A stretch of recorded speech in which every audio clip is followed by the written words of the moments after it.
Alright, for the first step, we needed to create some kind of molds. If you watched our cherry wood guitar body build video, you may recognize this is the outline of what eventually became my guitar. We cut it in a way that we were able to salvage some of the pieces.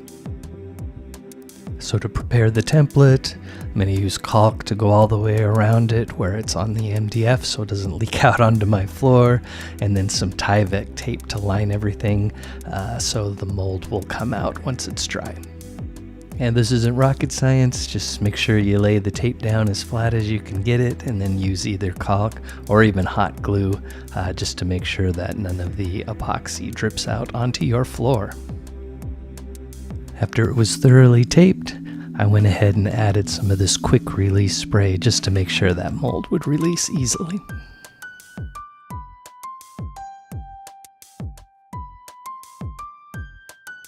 Alright, next it was time to prepare the epoxy. There are different types. There's tabletop, there's deep pour. This happens to be the deep pour, which is a 2-to-1 ratio as opposed to a 1-to-1 ratio. And that allows you to obviously pour more at the same time, and it gives you a much slower drying time.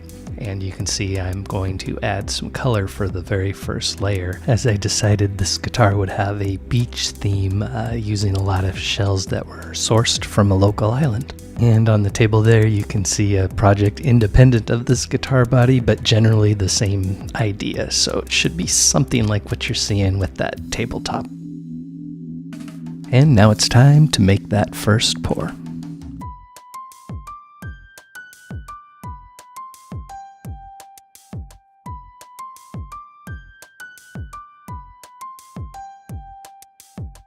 And here I'm just stirring it up to give it kind of a swirl appearance, which I actually think turned out really cool.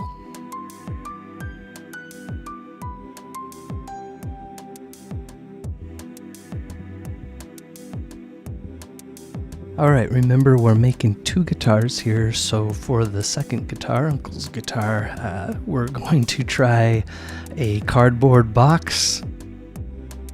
And here we're lining that box with Tyvek tape.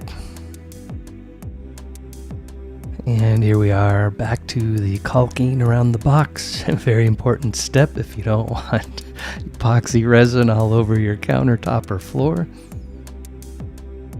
And here he switched to a glue gun. Honestly, I've done them both. Caulk, glue gun, doesn't matter. Just make sure you use something. And as you can see, the size of this box is just big enough to fit the Telly style body. Alright, now it's time for Uncle to do his first pour.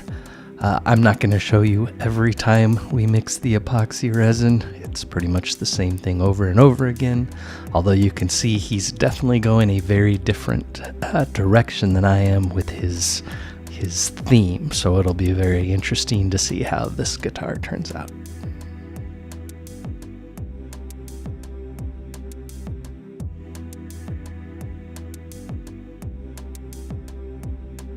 I'm not sure how well this will show up on video, but he's added glitter to his, and he's also going to do that same swirl method that I did with mine. Alright, switching back to mine, it's now time to set the first layer of shells in place. My plan here is to add several layers of shells so they're not all at the same place in the epoxy, so the bigger ones on the bottom, and then pour a layer, then smaller, another layer, smaller, etc., to give it more of a 3D kind of an effect. And I'm also being mindful of where the pickups and the bridge and stuff will be, which is sort of why it's laid out a little odd. And now it's time for another layer of epoxy. And in case I didn't make this clear before, I only added color to the very bottom layer.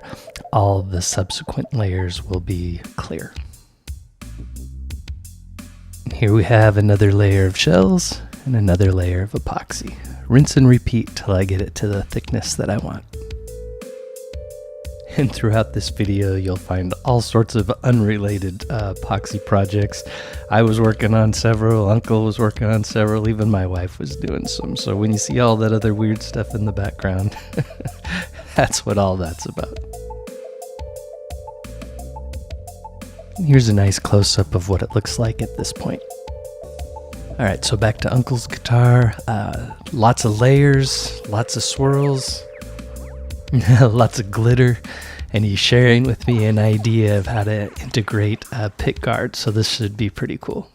All right, today's Tuesday, October 15th. It's been quite a while since the last video. 3 hurricanes worth, actually, I think, or at least 2, Helene and Milton, maybe Debbie, I don't remember when that one hit. It's been crazy, absolutely crazy. But anyways, today we are going to try to break this thing out when Uncle gets here in probably 10-15 minutes, and then he's got some serious sanding to do on his because they got kind of messed up. So we're going to try to fix his, get mine out of the frame, the mold, whatever you want to call it, and then do another pour with his. So it should be a fun day. Alright, so as I said in my update, at this point in the video, we're really about 3, maybe 4 months into this, but we got disrupted by hurricanes and summer travels and all sorts of things. So back to the task at hand, which is try to get this mold out without destroying it. Thanks to the tape and the spray, came out just fine, and this is what it looks like at this point. And at this point, Uncle's done all of his pours, so it's time to remove his as well. Alright, I didn't see the point in watching us destroy a box to get this out, but as you can see, it is out and ready to go. As sort of a side note, I think we're about 9 months at this point from when we first started this project. So finally it was time to cut out the general shape. As you've probably already figured out, he's going with a Les Paul Jr. shape. And in case you're curious, with the right blade, I found that the epoxy cut fairly easy, fairly quickly.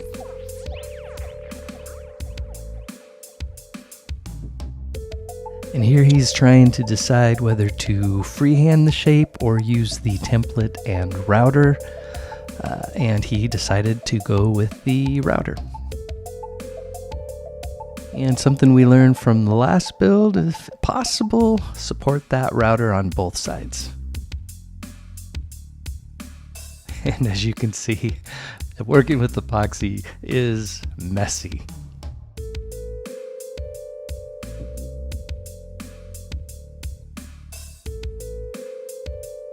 Now it's time for the most tedious part of any guitar build, the sanding.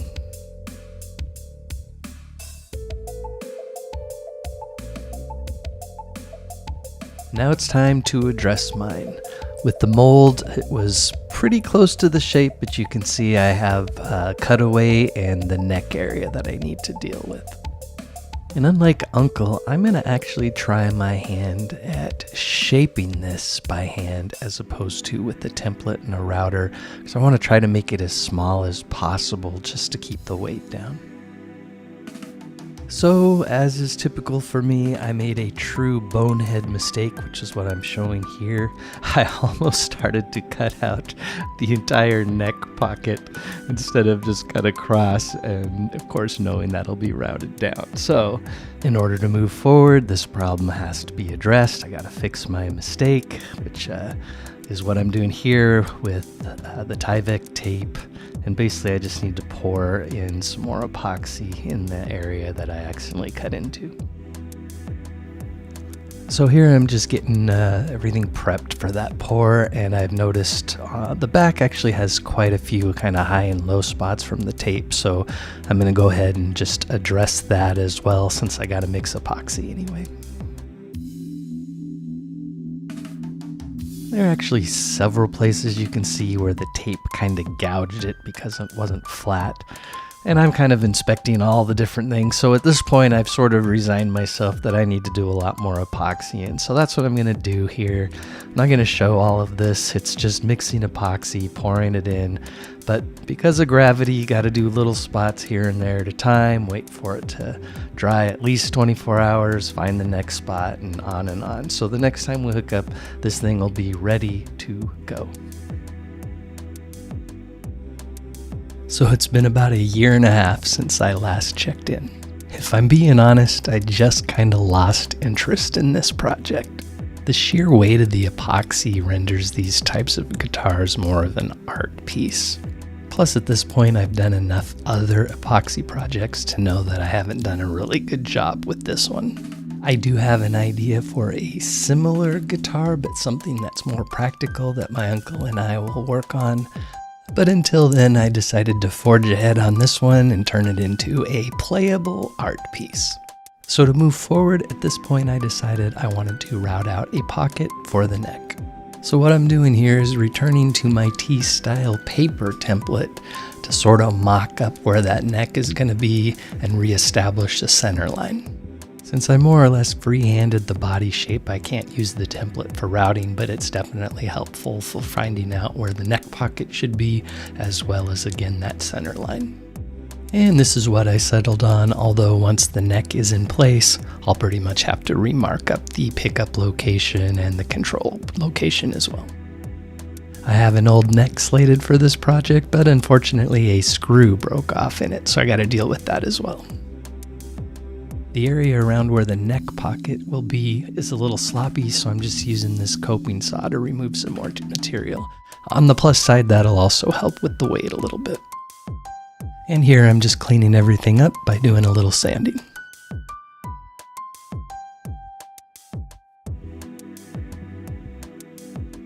And I just use a little MDF to create a template for the neck.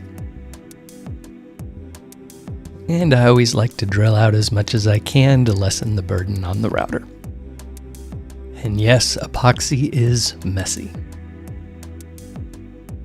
I believe it was Nietzsche that said there are no absolutes. Had he seen me work with the router, no chance he would have said that, because the one guaranteed absolute is that I am going to mess it up in some way. On this particular project, somehow apparently I failed to secure the bit well enough. The result of that miscalculation is the depth of the route got deeper and deeper the longer I went on. Fabulous. Well, at least with epoxy, it's an easy fix. Pour some more and try again. Hey, but at least the screw extraction went well. With the epoxy poured, it was time to go in and do a little cleanup. A router seemed overkill, so I just used a file that had a little sandpaper attached to it. I always prefer to mount the neck before I do any of the final measurements. And as for the screw extraction, I just filled the hole in with a little wood glue and some sawdust. Alright, now it's a couple days later, and the epoxy is good and dry, so it's time to mount the neck. My only tip here is, since it's epoxy and not wood, just don't get too carried away as you tighten down the neck. At this stage, once the neck is tightened down, I'm going to put the template back on so I know where to route out for the bridge pickup. I decided for this guitar, I'm just going to use a bridge pickup so as much of the beach scenery as possible can be seen. And here we are with the neck secured and the template back on, and I'm going to mark where the bridge pickup will go, as well as the control plate, which will be sort of a specialized one for this guitar, as I'm going to put the input jack in that control plate, as well as just one volume knob. And now it's time to route out for the bridge pickup. So I'm just using a little makeshift template I made out of MDF. And as always, I recommend drilling out as much of that material as possible before you switch to the router.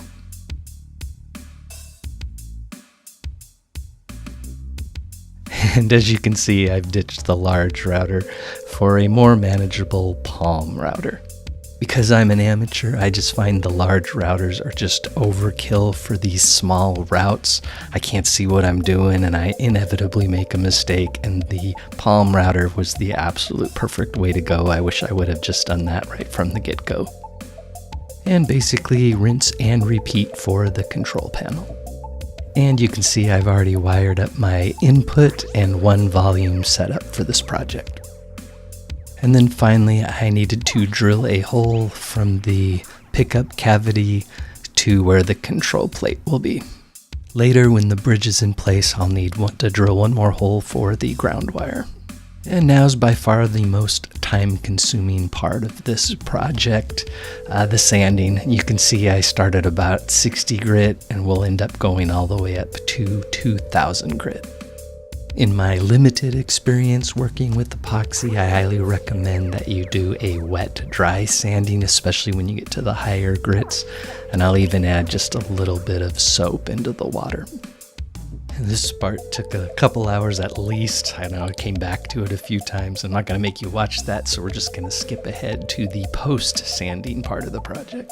Memory serves, I went to about 2000 grit, and of course you could just keep going with higher and higher grits and get it to a beautiful shine that way, but I'm gonna cheat and just use a clear kind of acrylic spray paint just to finish it off. Again, this is just an art piece. It's not gonna be something that's gonna be used and abused. And you can see here what the front looks like after, I believe that's about 3 coats. Same with the back, and if you're curious what I used, it'd be this product here. Alright, at this point the body looks pretty good, so it's time to break out the finishing supplies.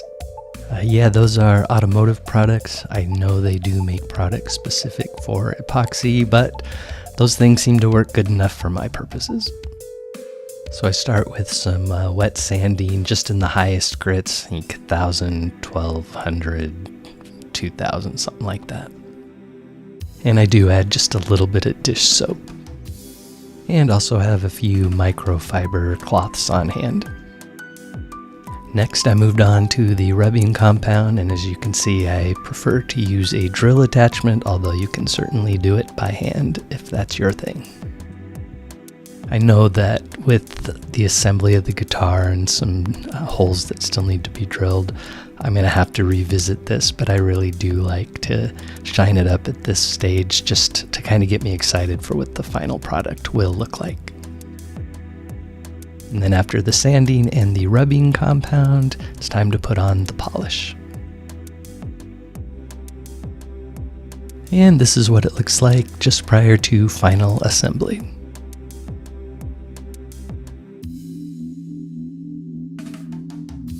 First thing I decided to do was to attach the neck so I could do the final markings for the bridge placement. Honestly, I was a little nervous tightening this neck down, and that's something I'll discuss later in the video when I give my final thoughts on this project. And here I'm just using a straight edge and some painter's tape on the guitar to help decide the exact placement for the bridge.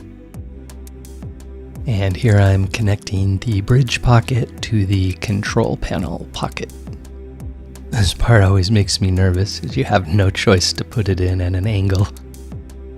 And next it's time to put some tuners on. These are very cheap tuners that came out of a kit of some type. But again, this is going to be an art piece, if even that, so I didn't want to bother investing any real money into it. It's just what I had laying around. Apologies for the bad camera placement, but here I am drilling a hole for the bridge ground wire. And after drilling some pilot holes, which I forgot to film, now I'm just securing the bridge. And since I already mounted the input jack and the one volume to the control plate, I just soldered the lead and the 2 ground wires. Next, I conditioned the neck since it's been sitting in a closet for who knows how long. And the last thing I did, which I don't show here because I showed it earlier, is I just revisited the polishing and shining process to get rid of all the smudges that I put on in final assembly. And for the big reveal, I'm too lazy to drive to the beach, so my backyard will have to suffice. Turned out pretty good, very pleased. Up next, some sound samples. Then I'll give you my final thoughts on this project.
All right, so what are my thoughts on this project?